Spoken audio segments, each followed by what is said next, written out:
मुसलमानों को नमक हराम कह रहे हैं। लगता है कि इनके अब्बा, इनके बाप, इनके पिताजी का कोई पैसा था, वो मुसलमानों ने मांग लिया। इस मुल्क में जो लोग संविधान की शपथ खाकर एमएलए बनते हैं, एमपी बनते हैं, फिर मिनिस्टर बनते हैं, शपथ लेते हैं, और लोग इस मुल्क के संविधान की धज्जियां उड़ा रहे हैं, खासतौर से बीजेपी के लोग मुसलमानों को हमेशा टारगेट पर रखा हुआ है।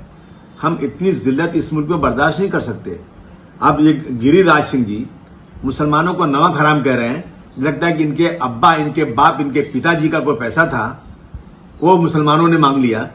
अरे अगर इस मुल्क का कोई भी इंसान चाहे साबुन खरीदता है, नमक खरीदता है, कपड़ा खरीदता है, जूता खरीदता है, रोजाना की जो इस्तेमाल की चीजें हैं, चाहे कितना गरीब भी हो, उन सब में टैक्स भरता है। और गिरिराज सिंह जी, ये पैसा किसी के बाप का नहीं है, ये पैसा यहाँ की पब्लिक के पसीने से कमाई हुई से टैक्स के काट से ये पैसा आता है। आपकी हिम्मत कैसे पड़ी इस तरह से? मैं खासतौर से बिहार के मुसलमानों से ये कहना चाहता हूं कि देख लीजिए, नीतीश कुमार जी उस सरकार को सपोर्ट कर रहे हैं, चंद्रबाबू नायडू जी उस सरकार को सपोर्ट कर रहे हैं जिस सरकार का एक सेंट्रल मिनिस्टर ये मुसलमानों को नमक हराम कह रहा है कि सरकारी नीतियों से पैसा मुसलमानों को मिलता है, वो हमको वोट नहीं देते।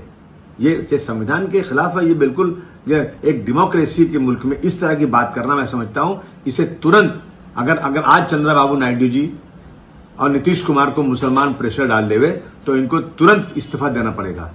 सोचिए जरा अपने बारे में, हमारी क्या इज्जत है? हमारे बारे में इस तरह की बातें हम लोग करें और ये बैठे रहें। मैं कहना चाहता हूं बिहार के मुसलमानों से कम से कम, और बिहार के सिर्फ मुसलमानों से नहीं, वहां के हिंदुओं से जो सेकुलर हैं, देश के तमाम लोग, देखिए इस तरह का स्टेटमेंट आ रहा है और नरेंद्र मोदी साहब, दिल्ली की सरकार चुपचाप बड़ी तमाशा देख रही है। मुंबई में बैठे हैं एक नीतीश राणे, वो जब चाहते हैं बोल देते हैं कुछ ना कुछ। इन चीजों पर सीरियसली सोचना चाहिए और इस पर एक्शन होना चाहिए।